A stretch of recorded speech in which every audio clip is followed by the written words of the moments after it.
Did you know a single football match once helped rebuild an entire nation? In June 1954, West Germany faced Hungary in the World Cup group stage and lost 8 goals to 3. Hungary were the best team on earth. Nobody gave West Germany a chance. Then came the final. Same two teams, same tournament. And this time, West Germany won 3 goals to 2. The whole world was stunned. The Germans called it the Miracle of Bern.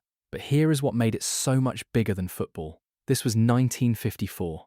Just 9 years after World War II had left Germany in ruins, physically and morally. Public pride in being German carried a weight it carried nowhere else on earth.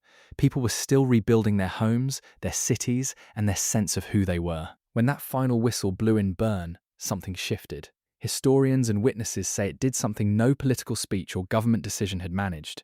It gave an entire country permission to feel hope again. One match, one scoreline, one nation exhaling for the first time in nearly a decade.